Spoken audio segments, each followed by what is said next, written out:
Welcome in, everyone. UGA Football Live with JC Shelton. Sitting here on Friday afternoon, guys, we're going to give you a preview of Georgia and Texas. I'm going to share my predictions. Former Georgia tight end and my co-host, Artie Lynch, is not going to be here today, guys. He's learning his ABCs. Very, very busy man. And that's okay. We're going to go solo. This is a massive, massive top 5 matchup we're going to witness here on Saturday evening. Get your number ones, Texas Longhorns, 6-0 at the top of the sport, have looked like the best team in the country. And you got your number 5 Georgia Bulldogs, right? 5-1 on lone loss to Alabama and Tuscaloosa. This is a similar trip here to Austin, 7:30 kick. It's going to be very, very similar. This is also similar in terms of SEC championship race. It's similar in terms of college football playoff impact. Where are these two teams going to end up? They're likely going to be in there, right? Where are they going to end up? This is a massive step forward for these two teams in that race. I want to start the show off with a couple of really big good news nuggets for Georgia. All right. Woke up this morning with a different feeling around the Georgia recruiting trail, right? Georgia was already trending upward for Elijah Griffin. Was he going to make the pick? He was considering USC, Miami, and his hometown Bulldogs. Commits to Georgia. Massive, massive addition to this Georgia class. Number 3 in the country now. They added the number 1 defensive lineman in the nation, number 4 recruit in the country. Just a massive get for Georgia. And you think about the really priority Georgia's putting on the line of scrimmage. It has been since Kirby Smart's been there. He knows that's how you win the SEC. But you lose guys like Devontae Wyatt, Jordan Davis, Jalen Carter, among others, up front for Georgia. The Bulldogs haven't been as good at stopping the run, right? And it's the toughest conference in college football to do that in. Absolutely. Right. But Georgia, and when it's so successful up front on both sides of the ball, that's when Georgia can play its bully ball. It opens up so many other things that Georgia wants to do. Hasn't been to that level last couple of years. And you're losing some seniors in Warren Brinson, Nazir Stackhouse, Micah Williams probably going to go to the draft. So getting in talent like this, and Kirby Smart talks about it all the time, that type of talent is so hard to find in the transfer portal. Big guys. Right. So this is a massive addition to this class. The kid is going to be a star. I really love what Georgia, I mean, it's kind of a no-brainer for the Dogs, right? They kept this guy in state. You had, USC, Miami really, really pushing hard for him. But he ends up staying home, right? So another big get for Georgia. That class is already shaping up to be really, really good. You think about, it's already number 3 in the country, of course, but especially in the line of scrimmage, because you got Isaiah Gibson already in the fold, 5-star edge defender, number 1 edge defender in the country. And you're also trending for Justice Terry, number 2 defensive tackle in the country, 5-star. So Georgia gets that trio too. Oh my gosh, they're going to be very, very good on the defensive line for years to come. So keep an eye on that as far as trending for Justice Terry. Another news nugget, and this is, I don't know if it's great, right? It could be. It could be. I'll say it that way. Tate Ratledge has been upgraded from out to questionable on the availability report. Now, is Georgia just trying to be, is Kirby Smart and that staff trying to reveal an actual update on his progress, or are they really considering playing him Saturday? Because I know Tate Ratledge as a guy, he absolutely wants to play. The injury he has, though, ankle injury, required tightrope surgery. It's the same surgery we saw last year from Brock Bowers, same surgery for Amarius Mims. Those guys eventually returned, albeit, they were pretty hobbled, right? Amarius Mims had to come out of the SEC championship game. Brock Bowers was hobbling around, played through it. It's a hard injury to come from. He also had an MCL sprain, Ratledge did. So that's what he's been working off. He's best right guard in the country. He's going to be highly, highly drafted next spring. So getting him back is big, obviously, from a talent perspective and a cohesiveness perspective. He's been an anchor on that front for a couple seasons now, really 3 seasons now. Getting him back, and also leadership. Ratledge is one of the leaders of the offense. He's been one of those staples up front for Georgia. So you get a guy like back like that, if he's able to go, and I would doubt that he's 100%, absolutely, if he is going, right? So I think it still would be big for him to get back, and keep an eye on that. We'll see what happens, guys. These availability reports aren't exactly a science. We'll see what happens there. So could be good news for Georgia. Furthermore, on the injury front, this is kind of the negatives, I guess. Smile Mondon Jr. going to miss this game. Aggravated that foot that was surgically repaired. Doesn't sound good for him this season. I don't know. With the money season for him, he's out of eligibility, so he'll be in the draft next year. Really hurt hurt for him, because he's led the team in tackles 2 years ago, finished second last year, all SEC caliber linebacker. What does that leave with Georgia? Well, they've played the last few games without him. So you think about C.J. Allen, you think about Raylan Wilson, Jalen Walker can play inside, Chris Cole's getting more snaps, highly rated linebacker in last year's class. Justin Williams, another talented kid. The experience there, that's what you're lacking a little bit. But C.J. Allen and Raylan Wilson have played a lot of snaps. Jalen Walker too. I think they'll be okay. Georgia really recruits well at that position. It's kind of i.e. the line of scrimmage for Georgia. Their recruiting priorities. So linebacker room, they should be set. Just something to consider though when you talk about this game. Jordan Hall, probable. Jared Wilson, probable. Those two good. That's another body in the defensive line for Jordan Hall. Former 5-star guy, a lot of talent, hasn't gotten a lot of snaps in his career yet. Still a young guy, right? But I think he adds another body, and that's huge when you think. I think this game's going to be a shootout. So when you're talking about a shootout, you're talking about how many snaps are you taking, man? How long is your defense out there? So giving Georgia another body on the defensive front is good. Jared Wilson, like I said, he's also probable. He's had a foot. He's been out. Drew Bobo's played well in his stead, but I think getting Jared Wilson back again adds to that cohesiveness up front. Right? He's a very, very talented kid. He'll be drafted as well. He'll be playing on Sundays soon. We'll hit those. Oh, Joseph Jonah, he's going to be out. Defensive lineman, true freshman. He's only recorded 2 tackles this year, but Georgia is going to miss him for this game. I'm not sure what's ailing him. He's just a late update to the availability report yesterday. Let's get into this spread. Georgia, Texas, right? Texas opened -3.5, moved to 5 later in the week, and I looked at it just before I jumped on here, and it is -4.5. Spread's moving a little bit. Texas still favored. They're going to be favored headed into kickoff. If this game was in Athens, it'd be really interesting. I think Georgia might even be a favorite if it was in Athens. But Georgia is an underdog here, which is really interesting when you think about it because it's, Georgia has not lost a game to not Alabama in 50 games, right? That's absolutely incredible. That's 1,440 days since Georgia's lost a regular season game. And I think Georgia fans seeing that they're underdog here has created some nervousness, right? Like, what are we going to do if we lose this game? It's going to be okay, folks. I think it's going to be a shootout. I think it's going to be a toss-up. I'll get into the prediction here in a minute. But even if you were to lose, we can talk about that. We can talk about if Georgia were to lose this game. Now, do you have to win out? Probably. Is there a chance that you drop a game to Ole Miss or Tennessee and still get in with 3 losses? Well, and Ruby says, absolutely. She says, absolutely, you could get in. That's the question. I think all that depends on the SEC race and then obviously the rest of college football and how things shake up. But I think Georgia does get in with a loss to Texas. You think about how hard that schedule is at Alabama, at Texas, at Ole Miss, got Tennessee at home. I think the committee is absolutely going to reward Georgia for this tough slate. So I think they get in without this win in Texas. Now, if they win, you're sitting pretty, baby. You give Texas an SEC loss. You might be number 1 in the country after that. And then that leaves 2 undefeateds in the SEC and LSU and A&M. They've got tough slates remaining as well. Texas has to play A&M at the end of the year. You're sitting pretty, right? Georgia's going to be in the driver's seat, I think, at that point. I think Texas A&M, LSU, they're going to get an SEC loss here before it's all said and done. So those are kind of the aftermath, right? So I think Georgia fans, if you're a little nervous about this, where we might end up the rest of the season, I don't think this game really should make you think of those things. I think you should be focused on what you want to see from the dogs here. Obviously, you want to win, but obviously you want a full game to be put together. And that's the struggle for Georgia. Got to play a complete game in Austin against a team like this. They're the best team Georgia's faced this year. They may very well be, if Georgia and Texas don't meet again, the very best team Georgia plays the entire season.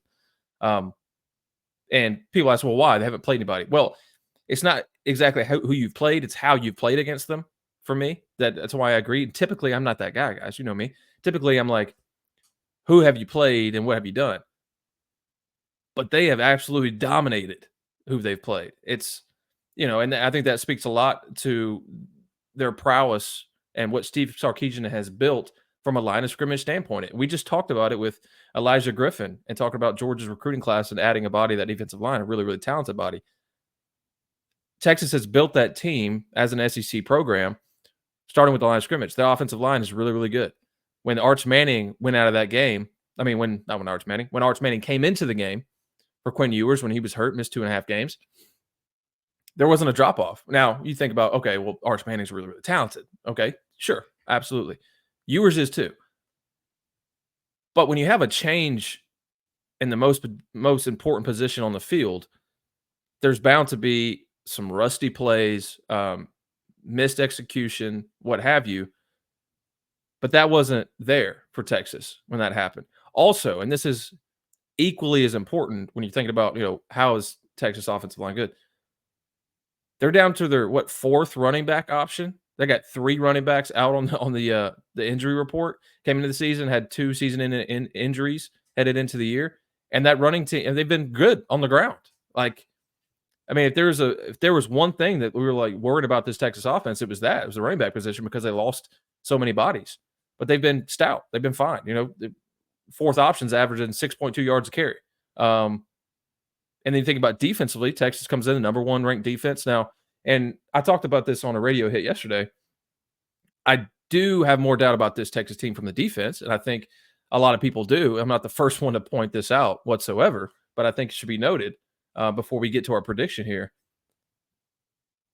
Think about the opposing scoring offense for Texas. Here we'll go. We'll run through them. 107th in the country, 102nd in the country, 105th in the country, 106th in the country, 71st, 96th. So the best offense Texas has played is Mississippi State. Now, Georgia fans, we saw a lot of good things from that Mississippi State offense. That was Van Buren's second start, though. I don't think he played that well against Texas. But that is interesting. Now, Texas's defense has obviously played very well against those teams. They did what they were supposed to do. They didn't have a down day and get thrown up, for 400 yards against or ran, 200 plus against. That's not what Texas did. They could have just showed up and been like, hey, we're a lot better than these guys, and, poor execution. We've seen it with Georgia this year. But they didn't. So there's that. But there's also the thing about the opposing scoring offense is just not being up to any type of the level of what Georgia's going to bring and Carson Beck and the boys are going to bring to Austin. So that's a key for me. And you think, how does Georgia attack this Texas defense? They're really good up front. Front seven is very good. Back end, they haven't been tested, right? They've been tested up front a little bit with Oklahoma's run game, that QB run game, Michael Hawkins Jr. They play really well against that. But as far as balance, they haven't. So how does Georgia attack them? I think we saw how Georgia was going to attack them last week. And here's my spill on this. If you tuned in to our instant reactions, which we'll be doing again after this game, it's going to be a late one. We'll be around here, I guess, at midnight or so, talking about what happens at Georgia and Texas there in Austin.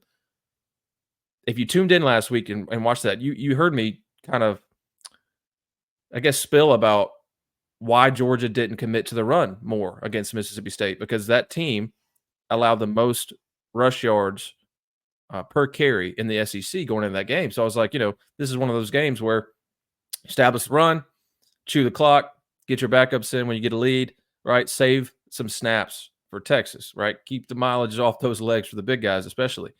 Georgia didn't. They ran it at like 5 times in the third quarter, right? So they opened up the playbook as far as passing goes. They got a lot of different receivers involved. Carson Beck, 459, 3 touchdowns is career day for him. Most passing attempts for him in a game.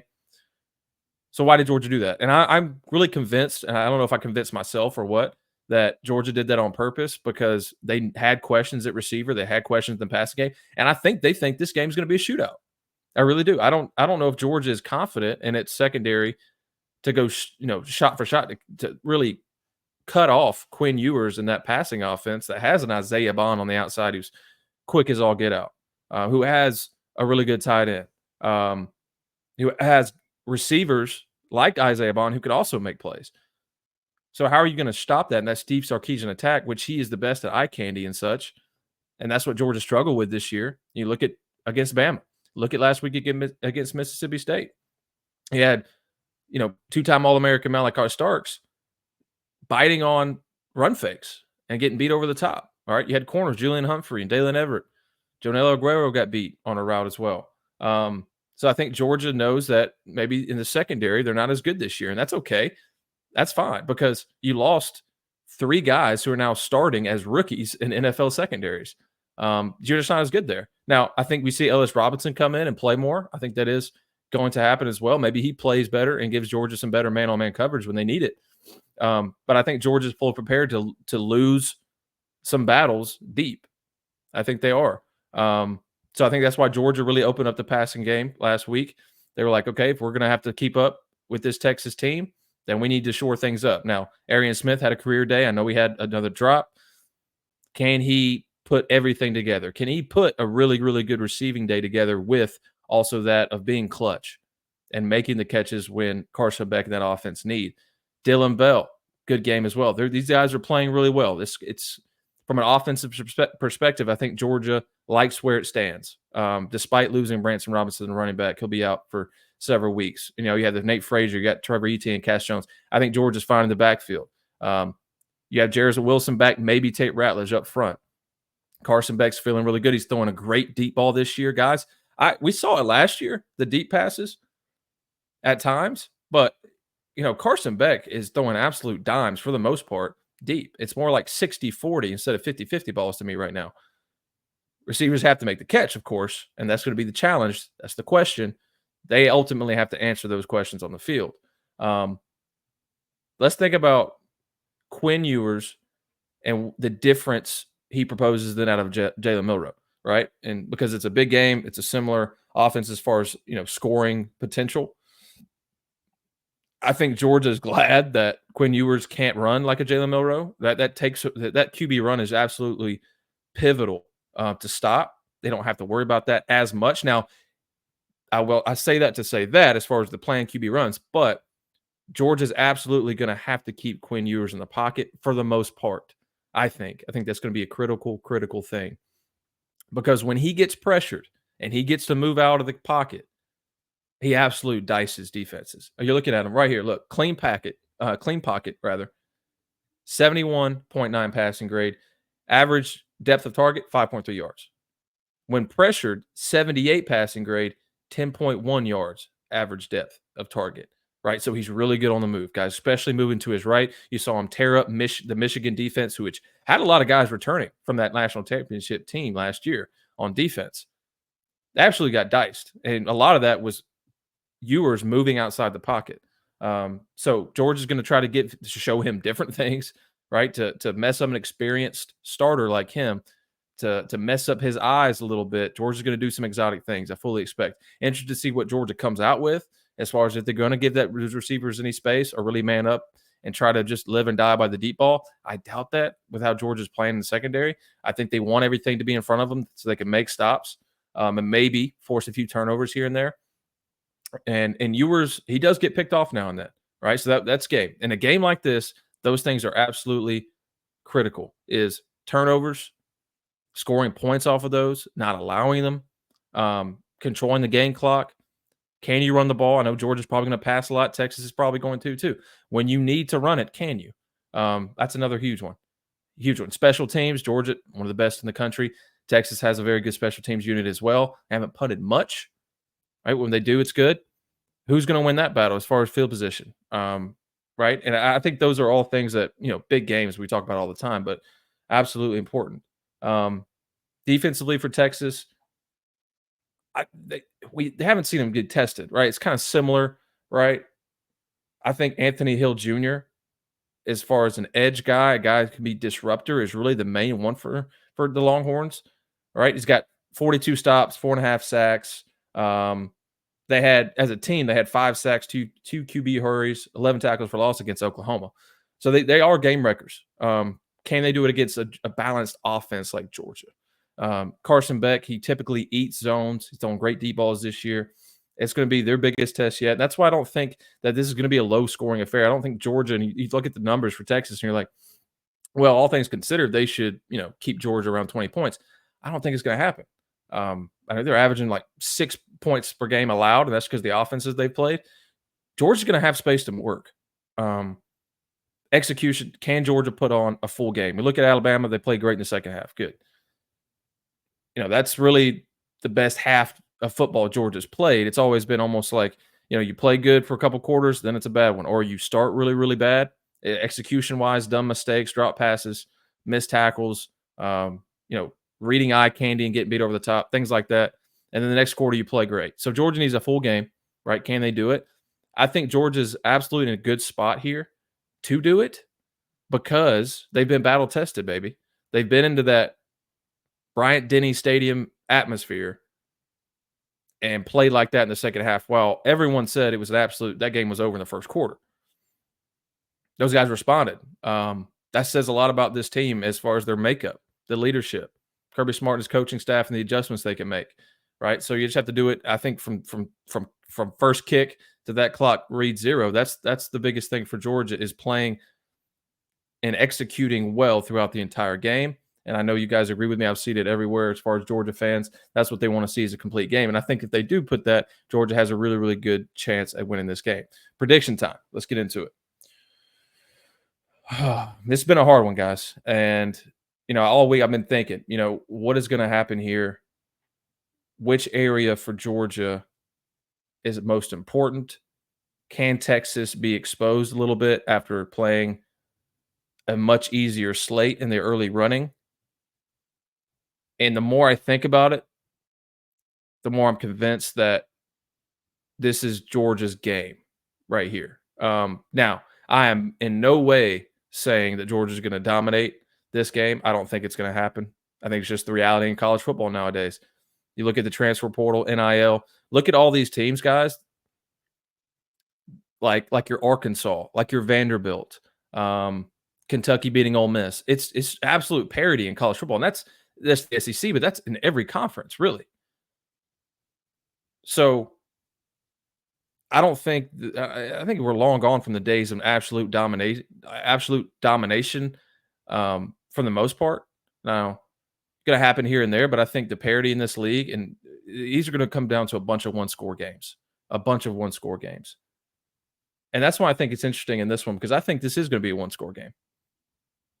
In one-score games, Kirby Smart in his career at Georgia, 19-9. Texas and Steve Sarkisian, 7-12. All right. That's going to be what that comes down to: coaching, clock management, right? Play schematics when you're down, when you have a lead, what have you in the fourth quarter, when every inch matters, every second matters. Kirby Smart and Georgia have been really good.